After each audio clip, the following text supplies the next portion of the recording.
Tu n'es pas venu au monde pour être spectateur de la vie des autres. Tu es né pour être le protagoniste de ta propre histoire. Mais quand tu te perds dans la comparaison, que tu te distrais avec ce qui ne t'apporte rien et que tu vis pour répondre aux attentes des autres, tu finis par t'éloigner de ce qui compte vraiment. Vivre avec authenticité. Maintenant, dis-moi sincèrement, si tu savais qu'il ne te restait qu'une seule année à vivre, qu'est-ce que tu laisserais derrière toi sans réfléchir? Qu'est-ce que tu cesserais de laisser occuper ton esprit? Et qu'est-ce qui deviendrait ta priorité numéro 1? Cette clarté, c'est ce que les stoïciens ont toujours enseigné. La vie commence à s'aligner lorsque tu lâches la comparaison et que tu tournes ton regard vers l'intérieur, car c'est en toi que se trouvent tes réponses, ta force et ta direction. Tu arrêtes de chercher de la validation là où tu ne la trouveras jamais, et tu commences enfin à voir la force qui a toujours été là, silencieuse, attendant que tu prennes les commandes. C'est dans cet état de présence que tout change. Les idées s'organisent, les choix prennent du sens et ta valeur cesse de dépendre de l'approbation extérieure, parce qu'elle commence à naître de l'intérieur.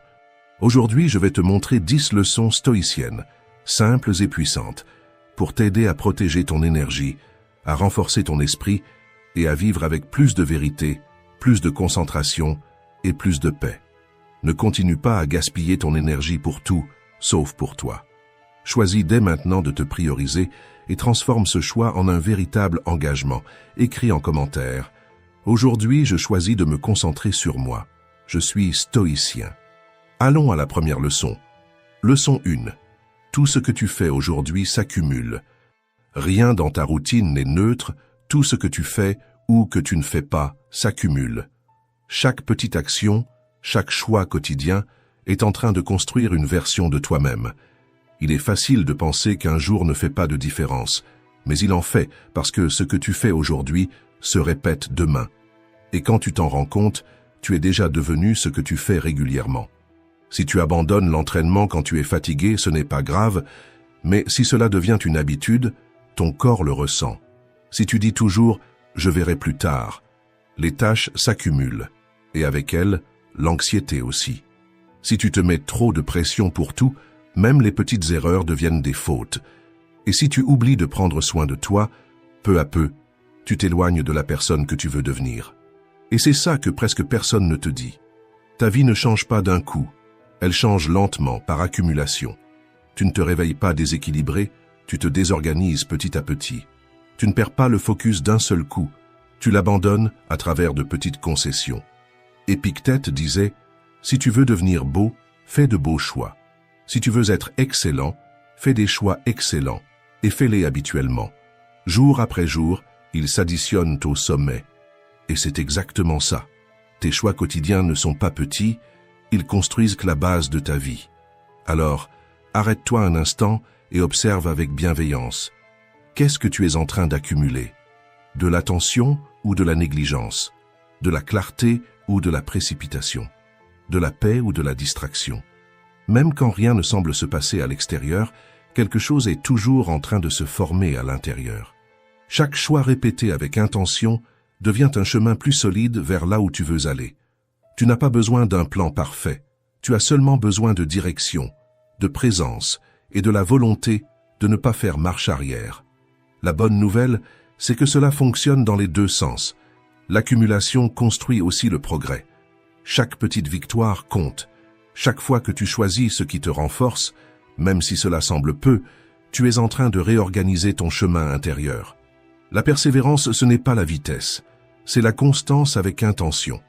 Et quand cette intention est répétée, même les jours ordinaires, elle devient une transformation. Le changement que tu cherches tant ne commence pas par une révolution, il commence par le prochain pas. Et si ce pas est le même qu'hier, le résultat le sera aussi. Mais si aujourd'hui est différent, tout peut changer. Si cette leçon a résonné en toi, écris dans les commentaires. Aujourd'hui, je choisis de semer ce que je veux récolter. Parce que la vie est le reflet de ce que tu pratiques. Et personne ne récolte l'excellence avec des habitudes médiocres. Leçon 2. Cesse de te mesurer aux autres. Tu vas bien, ta vie avance et tu es en paix avec tes choix. Mais voilà que tu ouvres ton téléphone, tu vois une photo, une publication, un commentaire et, sans t'en rendre compte, tu commences à te comparer. Le corps de l'un, le salaire de l'autre, le voyage que tu n'as pas fait, la relation qui a l'air parfaite. Et soudain, ce qui te semblait suffisant commence à te paraître insuffisant. La comparaison est sournoise, elle ne crie pas, elle chuchote et vole. En quelques secondes, elle vole. La joie qu'il a fallu des jours pour construire. Tu commences à douter de ton corps, de ton chemin, de ta vie. Et ce qui était de la gratitude devient une exigence. Mais il y a ici quelque chose d'important. Tu ne vois pas toute l'histoire de l'autre. Tu ne vois que le joli extrait, l'angle parfait, la légende répétée, la lumière idéale. Et utiliser ça comme une règle pour mesurer ta propre vie, c'est comme essayer de trouver le nord avec une boussole cassée. Rien ne s'aligne, rien n'a de sens. Tu te sens toujours en retard, même quand tu avances. Marc Aurèle disait « Convainc-toi que tout est don des dieux ». Autrement dit, fais confiance à ta route. Honore ce qui est à toi. Comprends que le rythme de la vie ne se trompe jamais et que ta mission n'est pas de vivre le scénario de quelqu'un d'autre. La comparaison constante ne t'aide pas à grandir, elle te détourne de l'essentiel, ta propre évolution. Évoluer, ce n'est pas être meilleur que les autres, c'est être meilleur que celui que tu étais hier. C'est regarder à l'intérieur et dire « Je ne suis pas encore là où je veux être, mais je suis sur le chemin, et ce chemin est le mien. » L'herbe du voisin peut sembler plus verte, mais tu ne sais jamais depuis combien de temps elle a été peinte. Pendant que tu compares la scène de l'autre avec les coulisses de ta vie, tu oublies que ton histoire se construit dans le silence, avec plus de vérité. Quand la comparaison apparaît, respire et reviens à toi. Rappelle-toi tout ce que tu as déjà surmonté, les fois où personne n'a vu ton effort, mais tu n'as pas abandonné. Les douleurs que tu as guéries en silence, les choix difficiles que personne n'a compris. Souviens-toi que ton parcours est unique, et cela ne t'affaiblit pas, cela te définit. Tu n'es pas ici pour courir là où courent les autres, mais pour marcher avec assurance sur ton propre sol, à ton rythme, avec les pas qui ont du sens pour toi. Se comparer n'a de sens que si c'est avec la version de toi qui est restée derrière. Parce que ce qui compte vraiment, ce n'est pas d'arriver en premier, c'est de continuer d'avancer, même quand personne ne regarde. Et quand tu commences à respecter ton propre processus, quelque chose change. Le focus revient à sa place, le bruit extérieur diminue, et ta force ne dépend plus du regard des autres pour exister, mais vient enfin de l'intérieur. Si cette leçon t'a parlé, écris dans les commentaires. Aujourd'hui, je tourne mon regard vers moi, pas vers les autres. Parfois, c'est tout ce dont tu as besoin pour recommencer à grandir, te rappeler que ton chemin a de la valeur, même quand personne n'applaudit. Leçon 3. Ne te tourmente pas pour des problèmes imaginaires. Combien de fois as-tu perdu le sommeil à cause de quelque chose qui n'est jamais arrivé? Combien de conversations as-tu répétées dans ta tête en attendant le pire pour ensuite te rendre compte que rien de tout cela ne s'est concrétisé? Comme le disait Sénèque, nous souffrons plus dans notre imagination que dans la réalité. Et il avait raison, car bien souvent, le plus grand ennemi de notre paix, c'est une pensée mal dirigée. Nous avons le privilège de pouvoir penser, mais si nous ne développons pas cette capacité, elle finit par se retourner contre nous. L'esprit, lorsqu'il est incontrôlé, invente des scénarios, crée des peurs et sème des doutes qui n'existaient même pas il y a 5 minutes.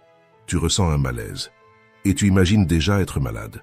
Ton patron te demande de lui parler et tu supposes tout de suite que c'est quelque chose de négatif. Quelqu'un met du temps à répondre et ta tête construit des histoires entières. Et le plus dangereux, c'est que lorsque tu crois à ces histoires, ton corps réagit comme si elles étaient réelles. Tu accélères ta respiration, ta poitrine se serre, tes épaules se crispent. Tout cela pour quelque chose qui n'existe que dans ton esprit. C'est comme recevoir des coups d'un ennemi invisible. Tu ne le vois pas, mais tu en ressens l'impact. C'est pourquoi tu dois apprendre à faire quelque chose de rare, questionner tes propres pensées. Demande-toi avec clarté, est-ce réel ou est-ce que j'imagine? Est-ce que cela se passe vraiment ou est-ce que je souffre par anticipation? Cette douleur vient-elle du fait ou de la peur de ce qui pourrait arriver? Les pensées sont comme des graines. Si tu nourris celles qui sont négatives, tu récoltes de l'anxiété. Mais si tu tournes ton attention vers ce qui est devant toi, vers le moment présent, tu reprends le contrôle. L'esprit fonctionne comme une lentille. Si elle est salie par la peur, elle déforme tout ce que tu vois. Mais si tu la nettoies avec de la présence et du discernement, tu commences à voir ce qui est, et non ce que l'anxiété a inventé. Concentre-toi sur la tâche que tu dois accomplir, sur la conversation que tu es en train de vivre, sur le choix que tu peux faire aujourd'hui. N'ajoute pas de souffrance là où il y a déjà un défi, et n'amplifie pas des peurs qui n'existent que parce que tu les as laissées grandir. Ne gaspille pas ta vie à combattre des fantômes. Apprends à te concentrer sur toi, sur ce qui est concret, sur ce que tu as entre les mains maintenant, et tu verras que beaucoup de monstres disparaissent quand tu allumes la lumière de la raison. Et chaque fois que ce brouillard émotionnel tente de revenir, rappelle-toi, tu n'as pas besoin de croire à tout ce que tu penses, tu as seulement besoin de rester ancré dans ce qui est réel. L'esprit est puissant, mais lorsque tu l'observes avec calme, il cesse de te dominer et commence à te servir. Leçon 4. Toute émotion ne mérite pas une action. As-tu déjà remarqué comme parfois, une simple phrase prononcée par quelqu'un suffit à déclencher ta colère? Ou comme une nouvelle inattendue peut immédiatement t'angoisser, te donnant envie de tout régler sur le champ. C'est automatique, l'émotion arrive, et l'on réagit sans réfléchir. Mais c'est justement là que réside le danger. Quand tu réagis sans filtrer, tu remets le contrôle de ta vie à ce que tu ressens dans l'instant. Mais les stoïciens nous rappellent quelque chose d'essentiel. Entre ce qui t'arrive et ce que tu fais, il existe un espace, et c'est dans cet espace que réside ton pouvoir. Ta première impression n'est pas toujours la bonne. Ce qui ressemble à une offense peut n'être qu'un bruit de fond. Ce qui paraît urgent peut n'être que de l'anxiété. Et ce qui semble personnel peut n'avoir absolument rien à voir avec toi.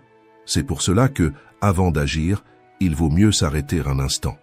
Respirer profondément, se tourner vers l'intérieur et se poser cette question avec sincérité. Ce que je ressens en ce moment, mérite-t-il une action ou a-t-il juste besoin d'être accueilli? Cette réaction va-t-elle me représenter ou bien me saboter? Tu n'as pas besoin de fuir ce que tu ressens, mais tu n'as pas non plus besoin de te laisser emporter par la première impulsion. L'émotion n'est pas une ennemie, elle est comme une rivière. Si tu ne la diriges pas, elle déborde. Chaque fois que tu choisis la pause plutôt que l'impulsion, tu te renforces de l'intérieur. Tu entraînes ton esprit à devenir un guide et non un prisonnier. Et c'est justement là que naît l'autodiscipline. Non pas dans le fait d'ignorer ses émotions, mais dans celui de filtrer ses actions. La maturité émotionnelle, ce n'est pas l'absence d'émotion, c'est la présence de conscience. Ne gaspille pas ton énergie à agir sous le coup de l'émotion. Concentre-toi sur toi, sur ce qui est à ta portée, et donne-toi le temps nécessaire pour choisir avec clarté. Dans les jours à venir, mets cela en pratique dans les petites situations. Si ton partenaire fait un commentaire qui t'agace, respire avant de répondre. Si ton supérieur t'envoie un message sec, relis-le avant d'imaginer qu'il t'est destiné personnellement.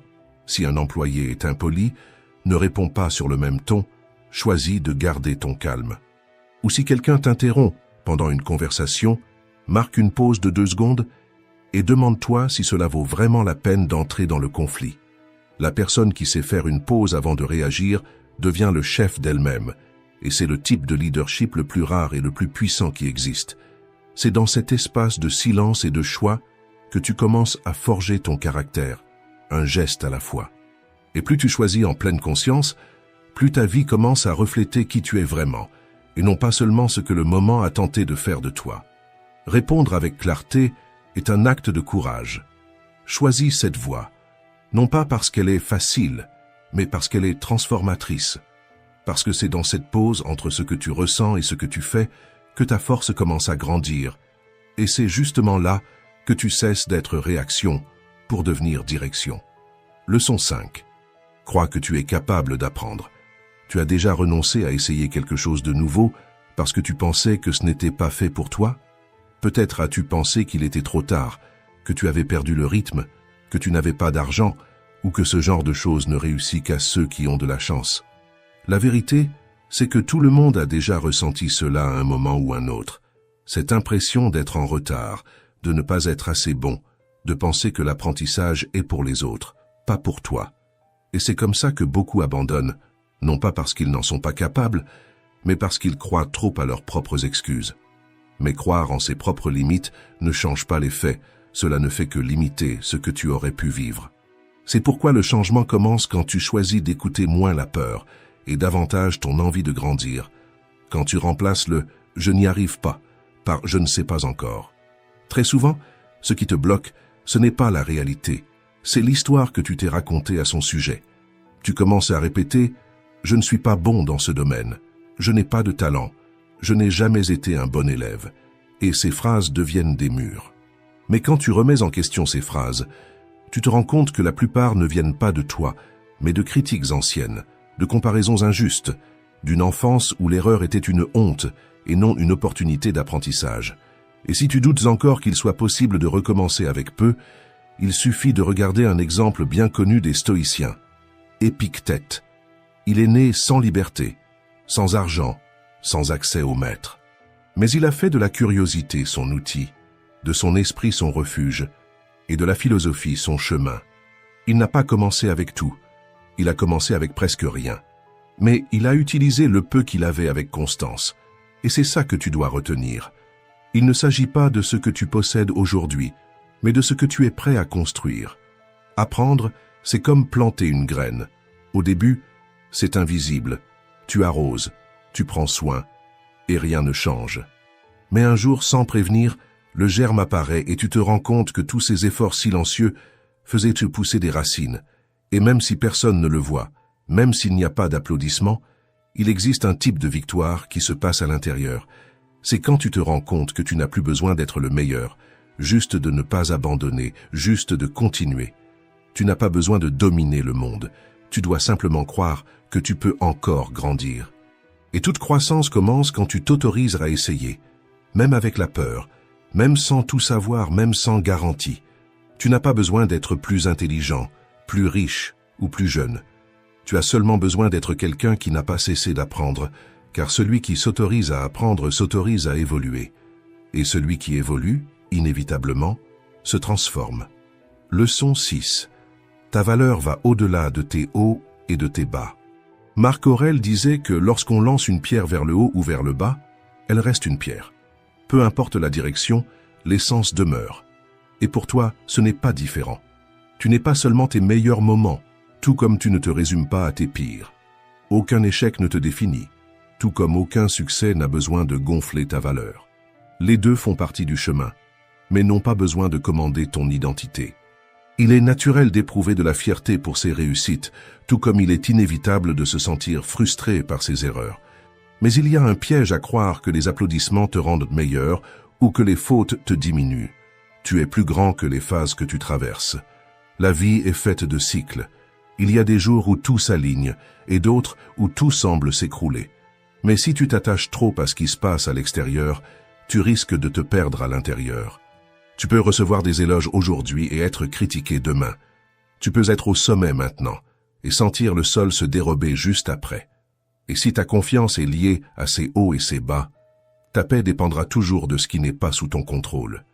Mais si elle est ancrée dans tes principes, dans les choix que tu fais même quand personne ne te regarde, alors oui, tu restes debout. Parce que ce n'est pas ce qui t'arrive qui définit qui tu es, c'est ce que tu en fais. Sois reconnaissant quand la vie t'offre beaucoup, et serein quand elle te donne peu. Ne te laisse pas emporter par l'euphorie, ni engloutir par la frustration. Tout passe, et ce qui reste, c'est le caractère avec lequel tu traverses chaque étape. Souviens-toi, l'or ne perd pas sa valeur quand il est couvert de boue. Et toi non plus, tu ne dois pas oublier ta valeur lorsque la vie te met à l'épreuve. Continue d'être qui tu es, honnête, intègre, constant. Sois quelqu'un qui ne se laisse pas éblouir par les compliments, ni détruire par les critiques, qui reste fidèle à son essence, même quand le monde change autour. Aujourd'hui, choisis de rester entier. Décide de ne pas te mesurer à des réussites passagères, mais au courage de continuer à être toi, avec simplicité et vérité, dans n'importe quelle situation. Leçon 7. Toi seul as le contrôle de tes réactions. Il y a des jours où tout semble échapper à ton contrôle. Tu reçois une mauvaise nouvelle. Quelqu'un te parle avec grossièreté, quelque chose tourne mal, et ton premier réflexe est de réagir sur l'impulsion, accuser, t'épuiser. Mais c'est justement à ce moment-là qu'existe un choix silencieux. Tu peux réagir comme toujours, ou tu peux répondre autrement. Épictète disait « Nous ne contrôlons pas ce qui nous arrive, mais nous contrôlons notre réponse à ce qui nous arrive. » Et cette phrase, même si elle semble simple, contient l'une des plus grandes forces qu'un être humain peut développer, le pouvoir de ne pas se livrer à la première impulsion. Quand tu réponds avec colère, tu abandonnes ta force. Quand tu réponds avec calme, tu reprends le contrôle. Et cela ne veut pas dire être passif, cela veut dire être stratégique. La vraie vie exige de l'équilibre, pas la perfection. Et chaque fois que tu choisis la clarté au lieu de la réactivité, tu entraînes cette force qui ne crie pas, mais qui soutient. Tu n'as pas besoin d'être prisonnier des circonstances. Tu peux être l'intervalle entre l'impact et la décision. Tu peux respirer, faire une pause, penser avec clarté et décider. Tu peux protéger ta paix au lieu de la remettre entre les mains des autres. Les personnes les plus fortes ne sont pas celles qui crient ou qui gagnent les disputes, ce sont celles qui savent ce qui mérite une réponse, ce qui mérite le silence et ce qui ne mérite absolument rien. Il est facile d'agir avec maturité quand tout va bien. Ce qui est difficile, c'est de garder son axe quand la vie met à l'épreuve. Mais c'est justement dans ces moments que tu te distingues, car pendant que la majorité réagit sur l'impulsion, toi, tu apprends à agir en pleine conscience. Et ceux qui agissent avec conscience commencent à vivre avec constance. Ces personnes ne dépensent pas d'énergie à essayer de contrôler l'incontrôlable. Elles protègent leur concentration parce qu'elles ont compris que là où va l'attention, va la vie. Les personnes qui réussissent n'ont pas moins de problèmes, elles sont simplement devenues des maîtres dans l'art de ne pas amplifier ce qu'elles ne peuvent pas changer. Elles filtrent, choisissent et s'engagent envers ce qui compte vraiment. Et toi aussi, tu peux faire cela, tu peux être plus grand que l'irritation du moment. Tu peux être plus solide que le chaos qui t'entoure. Tu peux être le point de stabilité entre ce qui t'affecte et ce que tu choisis d'en faire. Ne vis pas en pilote automatique. Chaque fois que tu réagis sans réfléchir, tu remets ton pouvoir. Mais chaque fois que tu choisis comment répondre, tu redeviens l'auteur de ta propre histoire. Si cela a réveillé quelque chose que tu as besoin de reprendre en main, écris dans les commentaires. Aujourd'hui, je choisis ma réponse, pas la réaction. Parce que lorsque tu maîtrises ta manière de répondre, tu changes la façon dont la vie t'atteint, et plus personne n'a le pouvoir de t'éloigner de ton centre. Leçon 8. Ceux qui brillent dérangent. Chaque fois que tu décides de changer, quelqu'un va mal réagir. Pas toujours avec des attaques directes, mais avec des blagues subtiles, des commentaires pleins d'ironie. Ou ce regard qui semble dire « Pour qui tu te prends ?» Mais cela n'arrive pas parce que tu fais quelque chose de mal. Cela arrive parce que ton changement sort l'autre de sa zone de confort. Et tout le monde n'a pas envie d'en sortir. Il y a des gens qui préfèrent te voir répéter les mêmes erreurs, les mêmes habitudes, les mêmes rôles, parce que tout reste ainsi prévisible, facile, sous contrôle. Pense à quelqu'un qui a toujours été le gentil du groupe, quelqu'un qui acceptait tout, qui évitait les conflits, qui acceptait d'être mis de côté pour ne déranger personne. Il a vécu comme ça toute sa vie, jusqu'au jour où il commence à changer, à dire non, à poser des limites, à protéger son temps et son énergie. Au début, ses amis trouvent ça étrange, disent « C'est fou, tu as changé ». Quelqu'un se plaint « Avant, tu étais plus sympa ». Ou alors il s'éloigne, comme s'il avait fait quelque chose de mal. Mais ce qui a changé, ce n'est pas le caractère de cette personne, c'est la manière dont elle se respecte.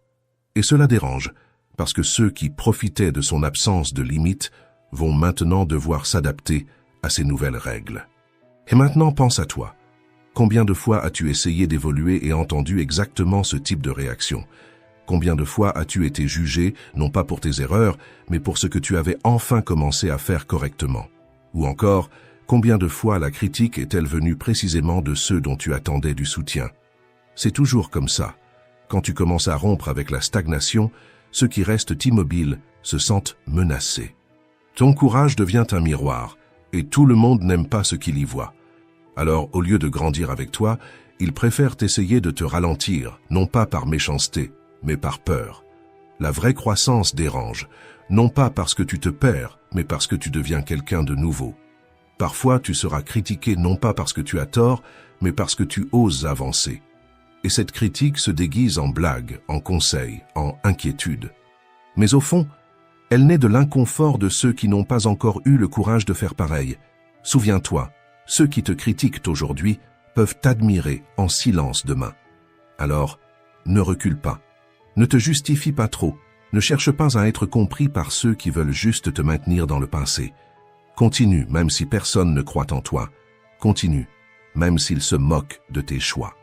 Parce que la constance fait taire les moqueries, et le temps finit toujours par révéler qui construit quelque chose de vrai. Chaque critique est un signe de mouvement. Ceux qui restent immobiles ne dérangent personne. Mais tu n'es pas né pour te cacher. Tu es né pour grandir, et grandir, même dans la résistance, vaut toujours mieux que de passer sa vie à essayer de rentrer dans ce que les autres attendèrent de toi. Si cette leçon a résonné en toi, écris en commentaire. Aujourd'hui, je continue, même quand on doute de moi. Parce que celui qui reste debout malgré les critiques, c'est exactement celui dont on se souviendra un jour pour avoir changé avec courage, pendant que les autres se contentaient de regarder. Leçon 9. Engage-toi envers toi-même. As-tu déjà remarqué comme il est facile de se consacrer aux autres, mais si difficile de tenir un engagement envers toi-même? Tu respectes les délais au travail, tu aides ceux qui te sollicitent, tu réponds aux messages, mais quand tu promets de prendre soin de toi, tu repousses presque toujours. Tu repousses l'entraînement, la lecture, l'organisation, le plan de changement que toi-même avais dit devoir commencer. Et cela a un prix, car même si personne ne le voit, ton esprit le ressent. Il le ressent chaque fois que tu dis quelque chose sans le tenir, et commence peu à peu à ne plus croire en ta propre parole. Et voici une vérité que beaucoup évitent de regarder en face. Chaque promesse rompue affaiblit la confiance, et quand cette confiance est envers toi-même, ce qui se perd n'est pas seulement la motivation, mais la dignité. Tu dis que tu vas changer une habitude, mais tu retombes au même point. Tu dis que cette fois c'est sérieux, mais tu abandonnes à la première difficulté. Et tu commences à porter ce sentiment silencieux de honte. Honte de réessayer, honte de te regarder dans le miroir, honte de croire que c'est possible. Mais c'est possible, à condition de changer la façon dont tu te traites, à condition de prendre tes propres décisions au sérieux. Engage-toi envers ce que tu te dis. Tu n'as pas besoin d'en faire trop.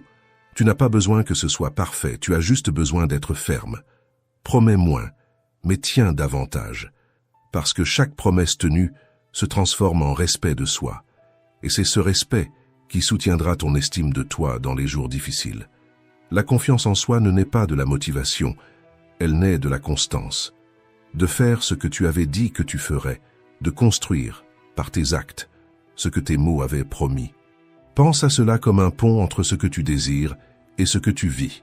Chaque pas cohérent est une pierre solide sur ce chemin. Et plus ce pont est solide, plus tu deviens inébranlable. Alors, s'il y a quelque chose que tu repousses depuis un moment, arrête maintenant.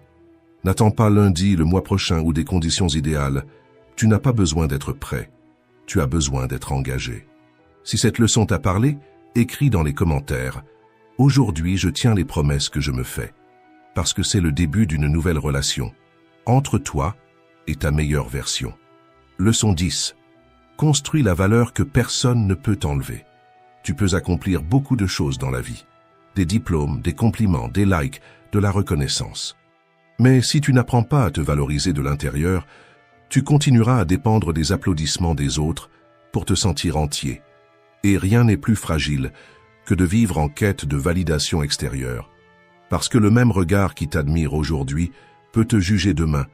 La même personne qui te félicite peut être en désaccord avec toi, et si ta valeur dépend de ça, tu vis au gré de ce que tu ne contrôles pas. Beaucoup de bonnes personnes se perdent en voulant plaire. Disent ce qu'elles ne pensent pas, acceptent ce qui les dérange, refoulent ce qu'elles ressentent. Tout ça pour préserver une image. Mais la vérité est simple. Tout le monde ne sera pas toujours d'accord avec toi, même ceux qui t'aiment. Et c'est très bien ainsi. Tu n'as pas besoin d'être une unanimité, tu as besoin d'être vrai. Tu dois faire ce en quoi tu crois, agir avec cohérence et t'endormir en paix avec ta propre conscience. Pense-y. Un diamant reste précieux même si personne ne le regarde. Sa valeur réside dans son essence, pas dans sa vitrine. Et pour toi, cela doit être pareil. Arrête de mesurer ta valeur à la réaction des autres. Il y a des personnes qui ne t'applaudiront que tant que tu resteras dans le rôle qu'elles ont projeté pour toi. Mais au moment où tu sors du script, elles disparaissent. Et cela ne dit rien de ta valeur. Cela ne fait que révéler l'étroitesse de leur esprit. Appuie-toi sur tes actions, sur les décisions silencieuses que personne ne voit, sur le respect que tu bâtis envers toi-même. Parce que ce qui construit vraiment l'estime de soi, ce ne sont pas les compliments, ce sont les moments où tu sais que tu as fait ce qu'il fallait. même sans spectateurs. C'est cela qui te rend fort, c'est cela qui te soutient quand le monde devient silencieux. La valeur ne se mendie pas, elle se construit. Et plus tu te soutiens de l'intérieur, moins tu dépends de l'approbation extérieure. Tu vivras plus légèrement lorsque tu cesseras d'essayer d'être ce qu'on attend de toi et que tu commenceras enfin à être qui tu es. Parce que personne ne peut te donner ce que toi seul peux créer, ta propre valeur. Si tu es arrivé jusqu'ici, écris dans les commentaires « Courage stoïcien ». Comme ça, je saurai que tu fais partie de ceux qui vont jusqu'au bout. Et si cette vidéo t'a touché d'une manière ou d'une autre, rends cette énergie. Like, commente, partage et abonne-toi à la chaîne. Merci beaucoup d'avoir regardé.